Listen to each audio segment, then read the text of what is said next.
آقا وہ آپ کے خلاف جنگ کی تیاریاں کر رہے ہیں. تب حضور نے بھی اپنے ساتھیوں کو جمع کیا. جب جب خبر آئی حضور نے تیاری کا اعلان کیا. جنگ تبوک کیوں ہوئی تھی؟ جنگ موتا کیوں ہوئی تھی؟ وجہ صرف یہ تھی حضور نے اپنے قاصد کو بھیجا. آج بھی دنیا کا نظام ہے, اگر تم کسی ملک کے ایمبیسیڈر کو مار دو گے تو 2 ملکوں میں ٹکراؤ ہوگا. اسی لیے ایمبیسیز کی بہت زیادہ حفاظت ہوتی ہے, سفارت خانوں کی بہت حفاظت ہوتی ہے.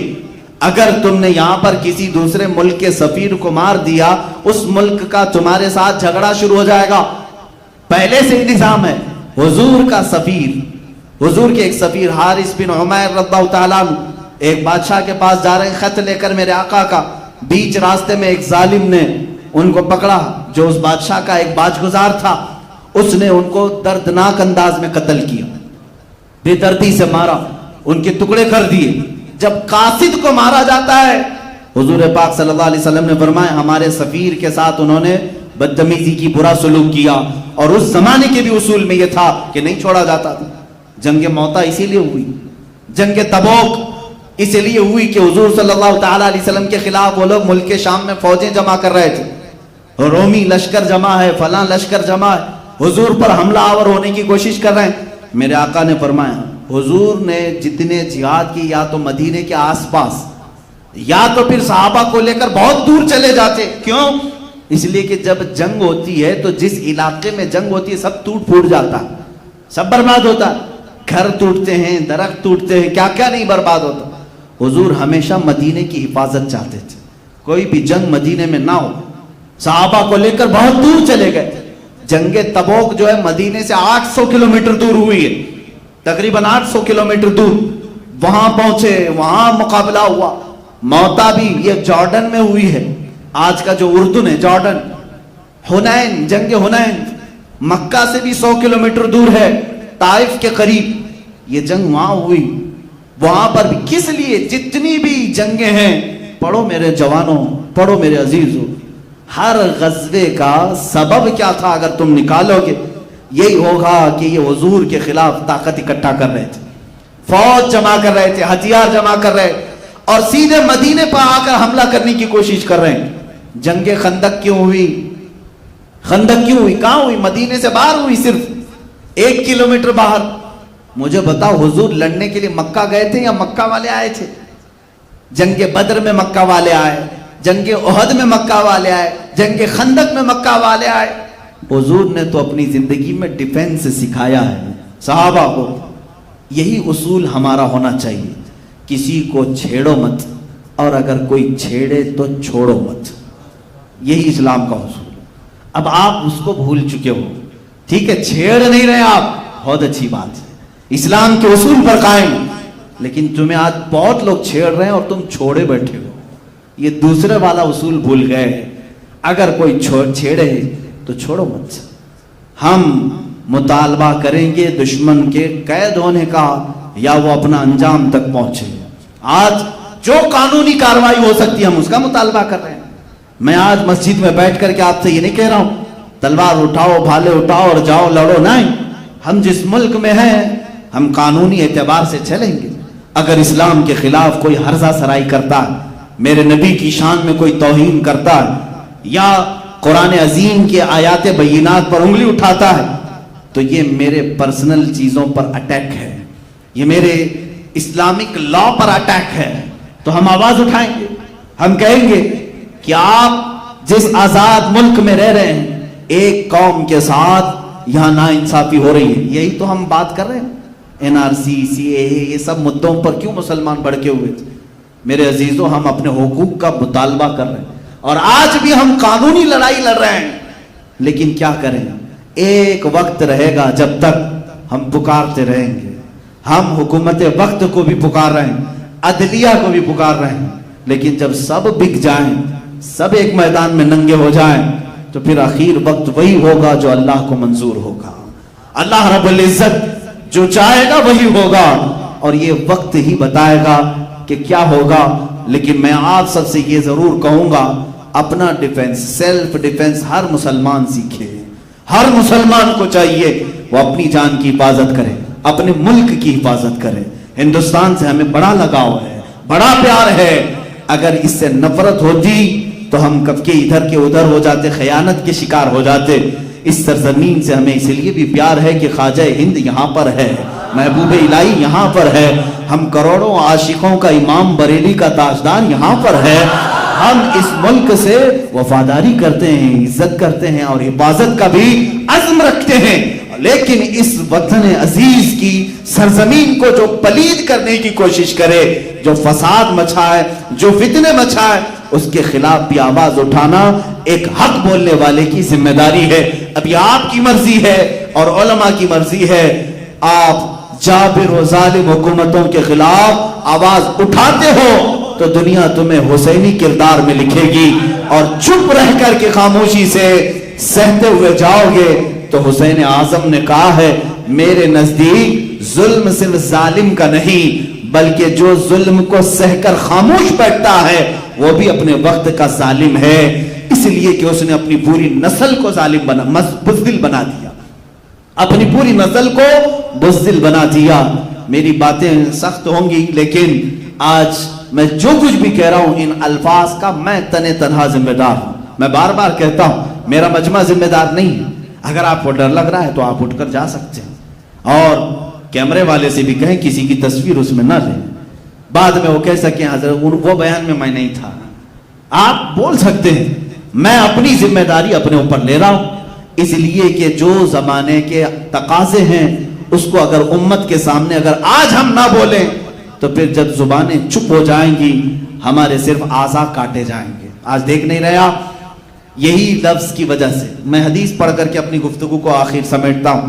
حضور پاک صلی اللہ علیہ وسلم کے سارے غزوات، سارے جہاد اور ساری جنگوں کی تفصیلات بیان کرنا یہ مختصر وقت میں ممکن نہیں، لیکن اللہ رب العزت نے صحابہ کی جو مدد کی اور ان کو فتح عظیم سے نوازا، وجہ کیا تھی؟ حضور فرماتے ہیں جب تک تم جہاد کے ساتھ قائم رہو گے اللہ تمہاری مدد کرے گا۔ اذا ترکتم الجہاد، جب تم جہاد کو ترک کر چکے، حضور فرماتے ہیں اللہ تم پر ذلت مقرر کرے گا، تم ذلیل ہو کر زندگی گزارو۔ یہ پوری حدیث ہے، حدیث میں آپ کو اگر سخت لگ رہا ہو تو ذلت کی زندگی گزارو۔ سیلف ڈیفنس کا نام ہے، اپنے حقوق مانگنا بھول گئے۔ اور سب سے افضل جہاد کیا ہے جانتے ہو؟ سب سے افضل جہاد میں آپ کو بتاتا ہوں نا، آپ بھی جہاد کرو۔ کیسا جہاد؟ حضور پاک سے پوچھا کہ سب سے افضل جہاد کیا ہے؟ تلوار کا، نیزے کا، بھالے کا، کون سا جہاد؟ اس زمانے میں بندوق کا، بارود کا نا۔ میں حدیث پڑھتا ہوں، اللہ کے نبی صلی اللہ علیہ وسلم نے فرمایا افضل الجہاد کلمۃ الحق عند سلطان الجائر۔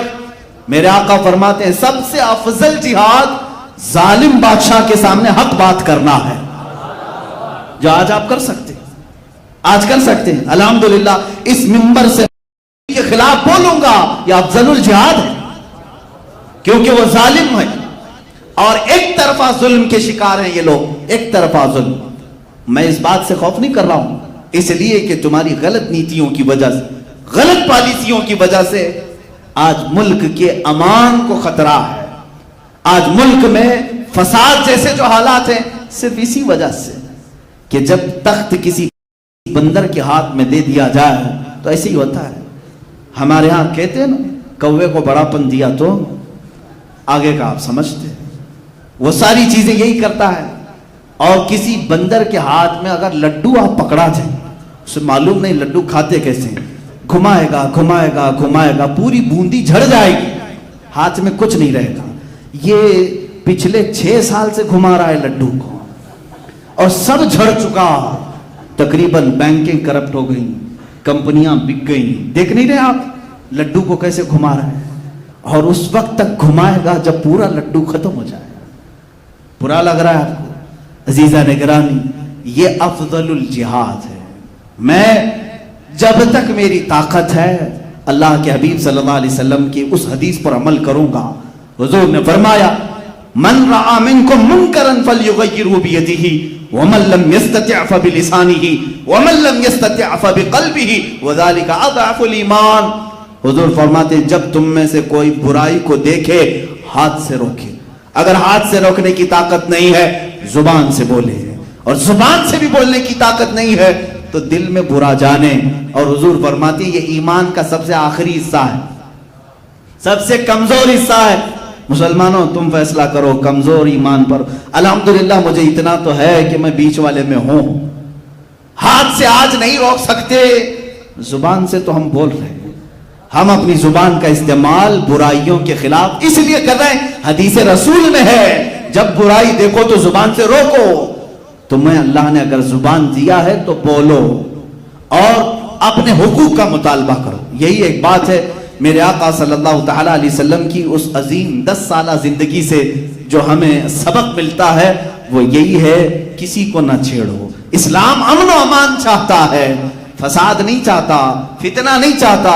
لیکن جب کوئی تم پر مسلط ہو جائے تب پھر آپ کو کہا جائے گا مت چھوڑو. آخری یہ باتیں ہیں. اسلام امن کب چاہتا ہے؟ دیکھیں حضور کے اوپر وہ لوگ حملہ آور ہوئے، جہاد میں کئی لوگوں نے قتل و قتال کیا. حضور پاک صلی اللہ علیہ وسلم ڈٹے رہے صحابہ کے ساتھ. لیکن 6 ہجری کے بعد، 6 سال کے بعد حضور مکہ واپس آئے. مکہ واپس آئے.